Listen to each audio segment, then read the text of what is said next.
Political action committees, independent expenditures, how much dark money is flooding into Oklahoma's campaigns and elections?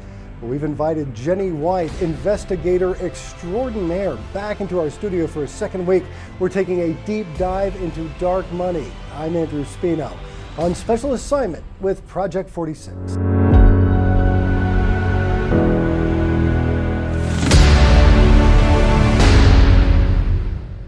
Joining us now, joining us again, Jenni White, former mayor of a beautiful town of Luther, as well as political activist. You promised you'd come back, and thank you so much for fulfilling that promise. Thank you so much for asking me again. Well, we were in the depths of a very interesting conversation based on a bunch of research that you've done that you are ultimately compiling into a documentary. So let's put a pin in that. Okay. But when we left off in our story, we were talking about how dark money is becoming increasingly influential in Oklahoma's elections. And my mind harkened back to, I think it was about 2016.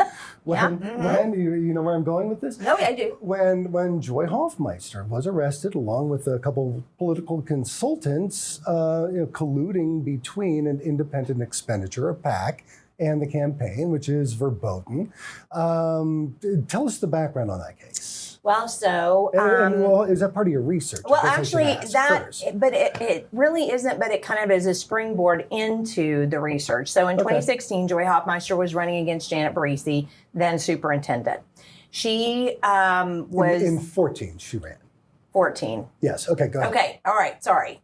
But in 16, like they were... Men on the I know, front it's like, porch well, trying to at figure some out. point, this happened. Okay, okay, the election was in 14. Okay, but she was arrested in 2016. Thank you very much for colluding.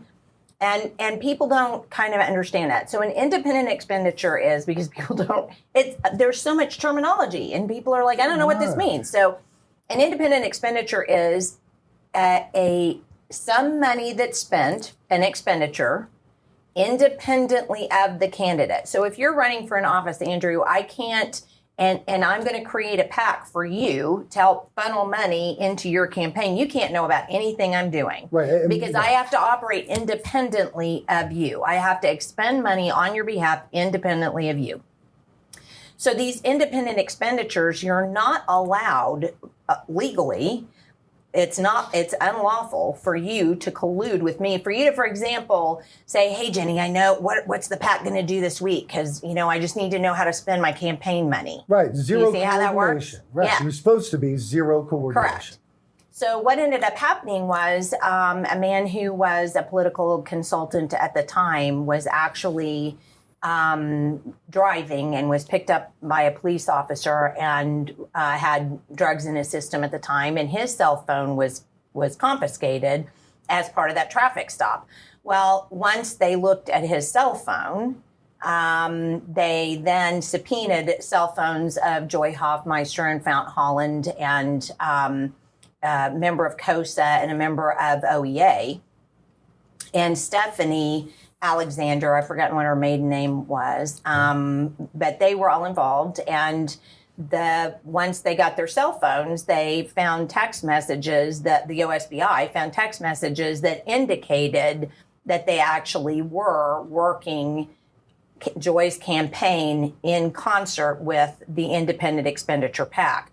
And so it's just shocking because I actually read the affidavit of probable cause that was written by the OSBI investigator who did all of the work. It was about 40 pages. It was quite long. And detailed. And the crazy thing about it is, because I just wrote about it recently again, they had them dead to rights. I mean, they had all of these text messages. They weren't just made up. It wasn't like, oh, that looks funny to me. They actually had these text messages. Assuming what was written in that document was true, it was quite damning. Yes. Well, and we would hope it would be since it was an OSBI investigator. But anyway, yes, you're correct. I mean, assuming that was the case, then yes, it was very damning. Well, they were never, though they were arrested, they were actually never fully charged and they were never brought to trial. DA Prater's office did not press the charges. So why? Well, that's really a good question, isn't it? There are lots of questions in the universe that we would like to know the answer to. Okay. Is this the part meaning of your of God? quest? Yes, Right. No. Is this part of your quest in your documentary? Well, is to get answers it would, to yeah. these I mean, it would be nice to know, but I do know this, that since that particular moment in time had happened in 2014, this little idea of PACs and independent expenditures has simply exploded to the point where we're even using, there are political consultants getting involved in, for example, the Cleveland County commissioner's race. Okay. There was PAC money used in that. There was PAC money used in a Muskogee City Council race. So if you're talking about the, I mean, most people get it. Okay, if you're running for representative, if you're running for senator, you're probably going to have some help. A PAC, okay, fine. If we're going to drag this all the way down to the county commissioner level, at what point is anybody going to be able to run for an office? So, well, if I understand you correctly, what you're saying is, at what level will elections not be bought and sold?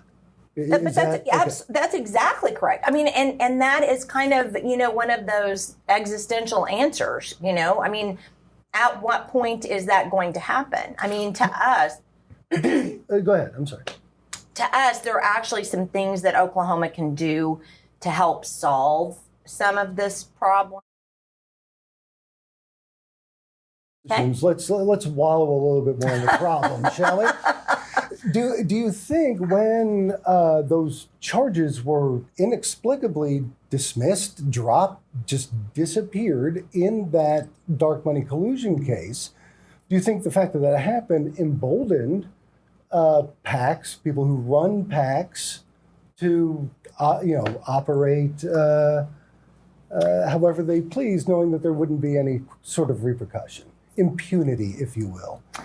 Well, I sort of remember a time when there were people that were burning down cities and breaking into, all during the Trump election. And it when cities don't do anything about them, then it just causes more of them to spring up. I think, and it's a sad thing to say, but human nature being what human nature is, for Pete's sakes, if you don't get caught at something, you're probably, and you're the kind of person that wants to, push the limits, you're going to push the limits. Where's the Ethics Commission in all this? Well, that's really another good question, because I've spoken to Ashley Kemp, who's their director, and we had a sit down. She was actually in the interim study that we did on dark money in the House Elections and Ethics Committee. Her assertion is that there just isn't enough money. And I remember you mean that the Ethics Commission is not appropriated enough money? That's correct. Gotcha. Okay. That's correct. Okay. So I went in with a stack of paperwork this, high, and kind of sat it on her desk and said, I've done all of this, and showed her the washing machine diagram. And she said, oh my gosh, I'd love to have somebody do this for me. And I said, well, there it is. I'll do it for you. We don't have the money to pay somebody like that. And I said, well, I'll do it for free. I don't care. I just did it for free. I'll do it for free. Well, you can't do that, because you have to have state computers to be able to work on, so that we can make sure that the information that you're getting is actually correct, because they run the, URLs and do all of the tracking and all of that to make sure that I'm not making up this stuff. And I'm like, okay, so let's say I even came into the office. Well, we couldn't afford to pay you. That's what I'm saying. Okay, but I could come in for free. Well, you can't come in for free. You would have to be a paid employee. I'm not joking. You're laughing, but I'm telling you. I don't think you're joking. I'm laughing at the absurdity. Now, what stops them from taking the research you've already done and simply verifying that the sources? That's another good question. But I will say this. That's not their problem at this point, because I keep going down so many rabbit holes, I can't get the actual paper finished. But I swear, over Christmas break, I'm going to do it. But I have to sit down and just put the finishing touches, because as a scientist, I've written, many a research paper, and I like doing it like that because the format is easy to read and includes everything and all of your tables and figures and, and I've really literally done all of that kind of stuff. So I think it would be helpful for anybody to see that and read up because all of the citations are in there too, right? And you can look them up yourself. You don't have to just, and you could verify it. And this is information that you got from where? Everywhere on the internet I could go for free. But publicly. Public records. Okay. Public records. So there's nothing proprietous or confidential within what you've discovered. These are all public records. Yep.